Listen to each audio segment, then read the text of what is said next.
Hey everybody, welcome back to day 7 of our coronavirus quarantine Bible study.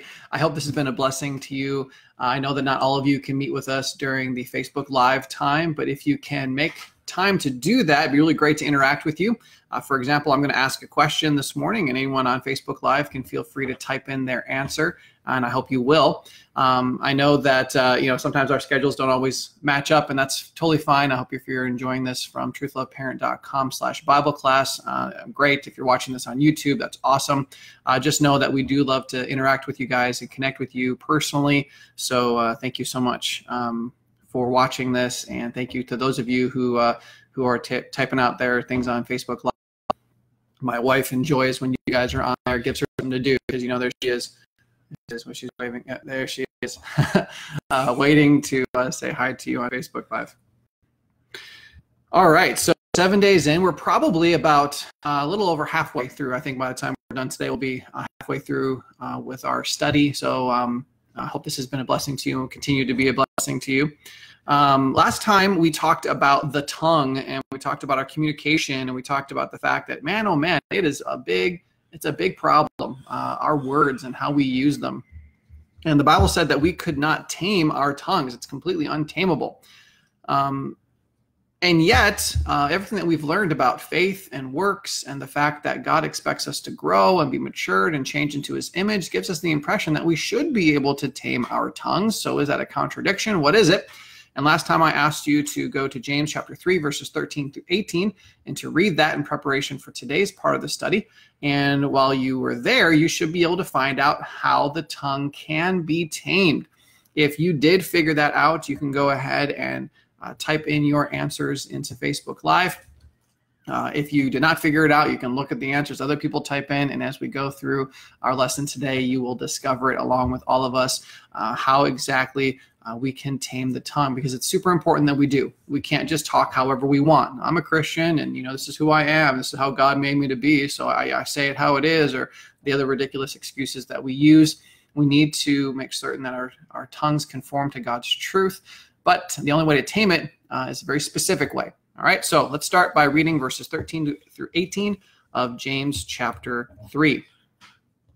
My wife is going, oh no, she just pushed a button on the bottom right. You see it says Chrome. Click on that. There you go. And we're back. All right. Yeah. All right. It says, who is wise and understanding among you? By his good conduct, let him show his works in the meekness of wisdom. I'm going to stop right there real quick. That sounds an awful lot like some of the terminology used in chapter 2 about faith and works. Also, too, this idea of conduct and works can also include our tongues, our mouths, the words that we use. Okay? Verse 14. But if you have bitter jealousy and selfish ambition in your hearts, do not boast and be false to the truth. This is not the wisdom that comes down from above, but is earthly, unspiritual, demonic. For where jealousy and selfish ambition exist, there will be disorder in every vile practice. But the wisdom from above is first pure, then peaceable, gentle, open to reason, full of mercy and good fruits, impartial and sincere. And a harvest of righteousness is sown in peace by those who make peace. Now, we're going to talk a lot about our communication today, but we have to realize that the truths from verses 13 through 18 aren't just about taming the tongue. Now, it's part of what we're trying to understand, but it's not the sole purpose of what James is writing here. But we're move forward here. And by the way, again, if you think you know what tames the tongue, you can go ahead and you can write it in there in Facebook Live. But Roman number 1, our first point today is let's talk about the nature of true wisdom. Wisdom. Obviously, this section has a lot to say about wisdom. In fact, in my Bible, in ESV, that says here that this whole section says wisdom from above, and so it's clear what they're talking about. And on your notes, it says helicopter/traffic jam illustration. I didn't describe it there, but I put it there so that you hopefully will remember it in the future when you look at these notes. Imagine this, okay? Imagine that there is a gigantic traffic jam. Now, that might be hard to imagine right now. Hardly anyone's out on the roads. I've seen videos of New York where the roads are just completely empty because everyone's quarantined. But imagine with me, if you will, a huge mile-long stretch of traffic jam. We've been in those and going on family vacations. And yeah, you got someone sitting in a car right here, just trying to figure out how they're going to get through this traffic jam. But then you also have somebody up in a helicopter, and that newscaster is flying around the helicopter, and they're looking at the traffic jam. They can see where it started. They can see where it ends. They can see what caused the traffic jam. They can see different ways that you could get out of the traffic jam by taking side roads and maneuvering around the problem. Okay, they're up here. They see everything. Which one of those two people is the good example of spiritual biblical wisdom? The person sitting in the car or the person up in the helicopter? Now you can go ahead and type it in if you want to. That would be great. And but my daughter just whispered her answer. She said helicopter. Micah, do you have any ideas? Well, I've heard this study before. Oh, you've heard it before. Well, then you don't get to say anything. No, Micah will tell us the answer in just a second. But of those two, the one in the car and the one in the helicopter, most people vote for the helicopter. They say, yeah, that makes perfect sense. The helicopter is the obvious, clear picture of what it means to be wise, to have wisdom. But Micah knows that. What is the answer? The car. Yes, the person in the car is the person who's actually the picture of true wisdom. It's okay. Most people agree with you. How does that work, though? How does that work? How is the person in the car a better example of wisdom than the person up here? Well, the person up here knows everything. They know what's wrong with the traffic jam. They know where it starts. They know how it ends. They know how to get around it. They know everything, but their life is unaffected by the traffic jam. They're zooming around up here. It doesn't affect them whatsoever. However, the person down here has to take what they know about driving, traffic jams, the local streets, the different, the time he has to get to work, okay? He has to take everything he knows and he has to put it into practice to navigate the traffic jam well, to get through it safely, and hopefully to get to work on time. You see, I've talked about this before. Wisdom is not knowing something. Wisdom is doing something with what you know. And the person in the car is the person who's truly a good example of what it means to be wise. Look what it says there under the helicopter illustration. Wisdom is oftentimes referred to as skill in living. It's not a collection of truths. It doesn't come from amassing knowledge and understanding. You don't have to live on top of a mountain and wear a toga to be considered wise, some guru, sitting at the top of a mountain. Wisdom is not, and a lot of people think this, wisdom is like a collection of knowledge. You put it into a book. This is my book full of wisdom. No, that's your book full of knowledge. It might be your book full of truth, but it's not technically wisdom unless you take it and use it. It can help you be wise. It can help you live wisely, okay? But it's not wisdom in and of itself. I say there, number two, wisdom is to knowledge what a cake is to culinary school, okay? Is going to culinary school and a cake the same thing? No. In culinary school, you learn things. You learn knowledge. You start to understand your tools and recipes and ingredients. But then you have to take that knowledge and you have to put it to use, okay? You got to do something with it, and you might make a cake, all right? You have to use the wisdom to make a cake. In the same way, you have to have knowledge to be wise, but just because you have knowledge doesn't mean you're going to use it, all right? It's using that knowledge that makes us wise. So we see here that wisdom requires, letter B, knowledge and understanding. Knowledge and understanding. Verse 13 says, who is wise and understanding among you? Okay, understanding is a big part of this. Earlier in our study, I referenced the circle of learning. I would encourage you guys to go and to listen to that podcast episode I referenced earlier about teaching your children to learn and the circle of learning. It's a fantastic, wonderful study, short study in the book of Proverbs that talks about how God created us to learn, how he commands us to learn, how he empowers us to learn. And these three main parts, wisdom, understanding, knowledge, understanding, and wisdom are hugely important to our ability to be able to live wisely, okay? It says there, though, that also on number 2, it says the circle of learning is knowledge, understanding, wisdom, and the fear of God. That's a really important thing. You see, there's secular wisdom. I can go to culinary school, I can learn how to bake a cake, and I can bake a cake without any thought to God whatsoever. People do it all the time. We live our lives far too often without thinking about God ever. True wisdom, though, biblical wisdom, is going to be founded on the fear of God. And if you look at those episodes, I actually have a little handout there where it has a picture of the circle of learning. If you're part of the TLP family, you can go online and download that. And on the inner circle is the fear of God. And on the outer circle, we have knowledge, understanding, and wisdom, because they always work like that together. One flows into the other. And then number 3 there, it says obedience equals wisdom equals faith. Okay, we talked about that when we talked about faith. Faith is not what you know. Faith is what you do. Wisdom is not what you know. Wisdom is what you do. And obedience is what you do. Exactly. So obedience, if I'm obeying God, I'm living wisely. I'm exercising faith. If I have faith, I'm going to be wise and I'm going to live in obedience. Okay. If I'm living wisely, if I have wisdom, then obviously I'm going to be obeying in faith. They're all same ideas. Therefore, letter C, wisdom requires works. Yes, wisdom requires works. It says in verse 13, by his good conduct, let him show his works in the meekness of wisdom. Wisdom is going to show those works, okay? The word conduct there refers to the totality of our lives. It refers to how we live. And the word works in that passage refers to the individual actions that make up how we live. Okay, so there's the individual works that I do that shows the overall conduct of my life, how I live in my entire existence, okay? And this passage has a long list of things that are basically wisdom's works, okay? Wisdom submits to the truth. Wisdom is meek. It's pure. Wisdom is peaceable. Wisdom is gentle. That's a word I think we looked at earlier that talks about that meekness, the ability to have strength under control. We talked about picking up a piano and setting it down gently, okay? That's that word. Wisdom is open to reason. Wisdom is full of mercy and full of good works. It's impartial, it's sincere, it's righteous, and lastly, it's peaceful.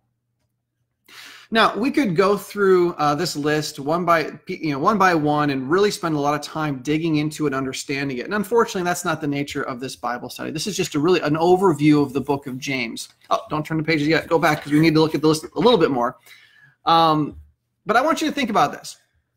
If I gave people a bunch of words, and all of the words from this list were on there, but I had other words on there, unkind, impatient, bossy, disobedient, okay, and all these words there, and had your name at the top, and I gave it to everyone who knows you, and I said, all right, circle the words that best describe you, this person listening to me right now.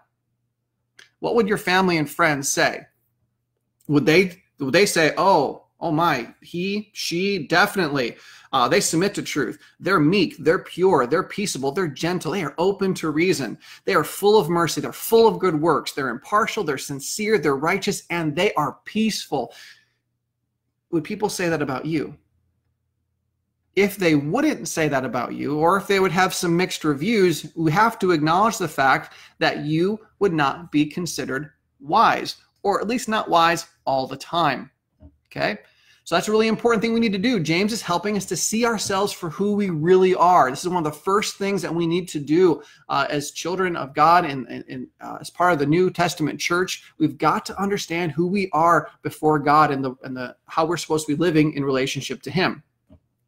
So it's a really important list to consider. Is that true about you? Might be good to sit down with your parents or your kids or your friends and even ask them, hey, is this me? Am I a wise person?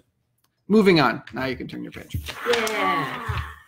Now let's look at the nature of what I'm going to call worldly wisdom. Roman numeral 2, the nature of worldly wisdom. In verse 14, it says, if you have bitter jealousy and selfish ambition in your hearts, do not boast and be false to the truth.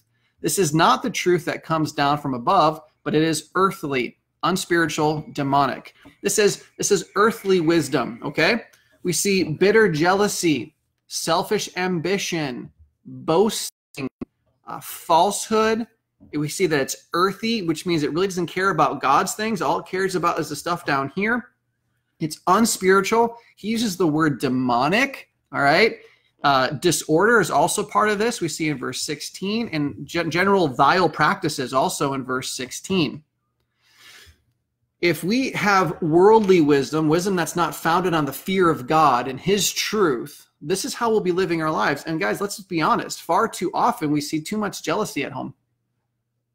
You want what your siblings have. You want what your coworker Selfish ambition, people boasting, talking about themselves all the time, lying, all right? Things that have nothing to do with God, sinful things, unkind words, right? That is sinful living. That is worldly wisdom that does not please the Lord. It's not the wisdom he's talking about here. Now, 2 lessons ago, we learned that faith always produces works, okay? But last time we learned that it's impossible for us to tame our tongues. Today we see that the tongue is in fact tameable, but it's tameable by wisdom. I'm not sure if you're putting up those, awesome, she's putting those questions up there. It is tameable by wisdom. Now we have to ask the question, are we looking at a contradiction here? Okay, again, like I prefaced at the very beginning, if one verse says that the tongue isn't tameable, but another verse says that we should be changing the way we speak based off of our faith in God, then which one is right? Well, I believe they're both right, and we're going to see that here. Look at number 3, the source of true wisdom, the source of true wisdom. In verse 15, we see that wisdom that glorifies God comes down from above, okay? True wisdom comes from God. And just like the requirements for truth in chapter 1, verse 21, and just like the requirements of faith in chapter 2, verse 14, and then 24 through 25, we see that wisdom also requires a savior, all right? Number 1 there under letter B, no man can tame the tongue. The Bible says that we are sinful, we are unrighteous. Our righteousness is as filthy rags, okay? No man can tame the tongue. But number 2, God can. God can. The tongue is untamable for you and for me, but God can tame the tongue. Now, this makes sense to us. It should anyway.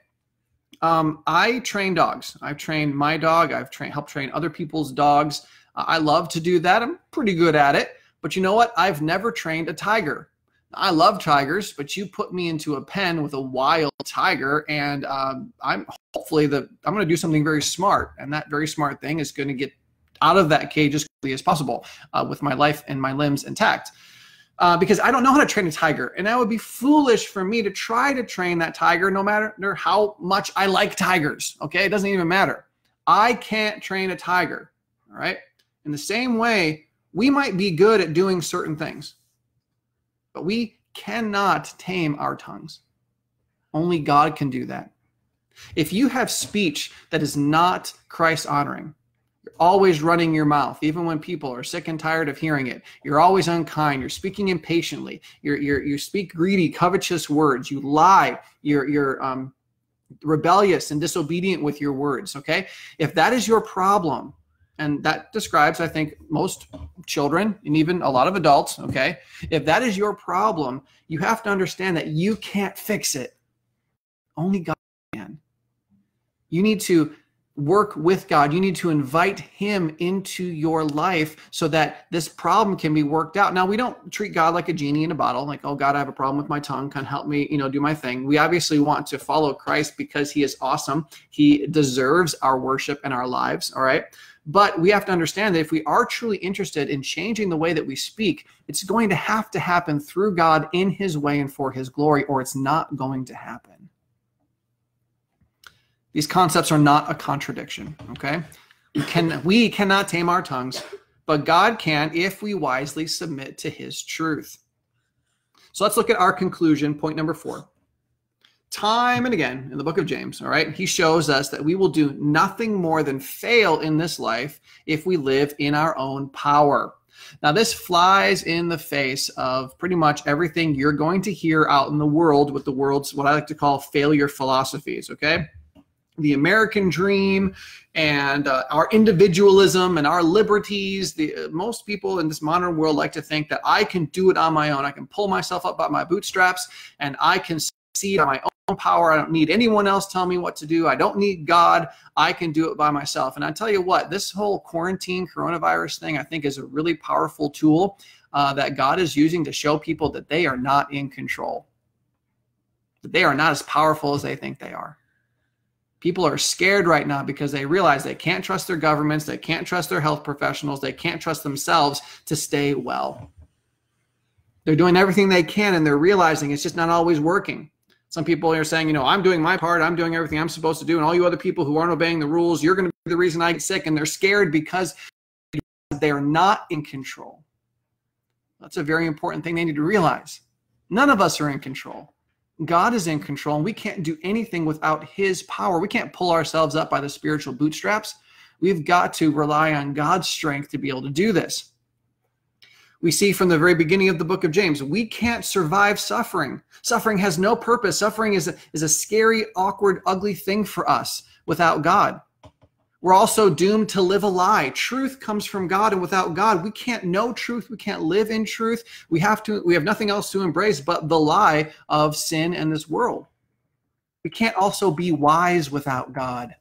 Without him in our lives, without him giving us the truth and the knowledge and the understanding and the power that we need, we'll never be wise, and we'll only ever hurt ourselves and the people that we love. So therefore, we're going to do all the things that lead to destruction without God, and none of the things that produce joy. None of the things that produce truth or faith or peace and life, because those things only come from God. These are the very first things that we need to know. You want to be joyful in this life? You need God. I tell people all the time, you want to be right 100% of the time? Do you? I'll tell you the secret, okay? Getting close. If you want to be right 100% of the time, all you have to do is agree with God, because he is the source of all truth. When you speak God's words, you'll always be right, okay? If you want to be able to have faith, if you want to be able to have peace in this life, if you want to have life, period, you're going to need to turn to the Lord. Also, time and time again in this book, James shows us that joy, faith, truth, peace, and life come only from God. Okay, they're not going to come anywhere else. And James proves that reality over and over again. He proved that those who don't know God are unstable. And man, oh man, are they. The world is full of examples of that right now. He proved that we're all deceived if we live a hypocritical life. Don't lie to me, but I can lie to you. Don't take my stuff, but I can take your stuff. Don't be mean to me, but I can be mean to you. And oh man, that never works for anybody. And he proved that our profession of faith is worthless if it doesn't result in a life lived to the glory of God. You can say you're a Christian. You can say that you love the Lord, but what does it matter if you're not living like it? He also proved that we cannot speak in beneficial ways without God. Our tongue is a fire. It's demonic. It sets forests ablaze, okay? Even though it's a tiny little thing, it causes huge, huge problems. And next time, we're going to see that if we don't submit to God, okay? If we don't submit to God, then we can't even live peacefully in community without killing each other. I read that out of order. Some of you may have missed that blank. Number 5, the next time we're going to see that if we can't live peacefully in community without killing each other, if we don't submit to God. You say, wow, that seems pretty crazy. I don't know. I don't know how your house is right now. All right, people crammed in a house for a long period of time, not a lot of things to do. How are the relationships? Are things getting hot? Are they getting difficult? Well, hopefully we'll start to see here why that happens as we get into James chapter 4. But as we finish up today, you say, wow, look at the time. He's finishing up early. I know. Isn't it cool, right? As we're finishing up today, here's a question I want to ask you. What are you waiting for? Really? James has shown us some amazing things in these first 3 chapters. He's shown us, he's drawn a line in the sand. He says, on this side, you can have life and joy and peace, and you can speak in ways that build people up, even when life is hard and it seems dark and confusing. On this side, we have destruction, we have pain, and we have suffering, we have confusion, we have instability, we have bitterness, we have nasty relationships. Why do we continue hanging out on this side? Why do we want that? What are we waiting for? What's keeping us from submitting to God's truth? Well, for me, oh, did you have an answer? Thank you, doggy. She just woofed. For me, this is my problem, and I assume it's probably the same for you, okay? I just love my sinful pleasure too much. I think that I'll be more happy, more satisfied, more pleased with my life if I do things my way than if I do things God's way. I've counseled a lot of young people, and I've had a lot of people say to me, I don't really want to follow God until after I've done everything I want to do. when I'm done living my life and done doing all the cool stuff and I come to the end and I know maybe I'll be dying, okay, well, that's when I'll give my life to God. And that's foolish. It's ridiculous. It doesn't work that way. So why do we continue living over here? Because we think we're right. We think we know better than God does. We think the lie that we're believing is better than his truth. But James has been teaching us that we'll only experience maturity and growth and steadfastness as we encounter these temptations to live life our way, and we say no to self, and we say yes to God. Did I have a misspelling on there? I thought maybe I did. Oh. So anyway. I think you got this. Yeah, I know. Well, my wife is going, hey, do you know we're still rolling? Yeah, I know we're still rolling. I thought there was a misspelling, and I wanted to point it out there if I confuse everybody, but it's not in your notes, so it's okay. Yeah. But let's recap this really quickly. What are we waiting for? How do we cross this line from our own destruction into God's beautiful joy? Say no to self and say yes to God. Now that's easier said than done. If you have questions about that, I want you guys to know that I and the rest of the counselors at Truth Love Parent are here to answer your questions. You can send us emails at counselor@truthloveparent.com, and we'll be happy to give you unique, specific help for you and your families. We can even have the opportunity to meet face-to-face. Well, maybe not face-to-face if you live far away or if we're all quarantined, but we can meet like this. I do a lot of my counseling this way. Working with families, helping them to know how they can grow in God's truth and to change and become more like the Savior. So if you're looking at your life and you're saying, man, I would love so much to learn how to put away all of this destruction and nastiness and become more like God. I would love to be able to follow what James is saying here. I just need some help. Feel free to reach out to us. We'd love to help. You guys have an awesome day, and we'll see you tomorrow. And then, Lord willing, we'll finish up our study, I believe, next week.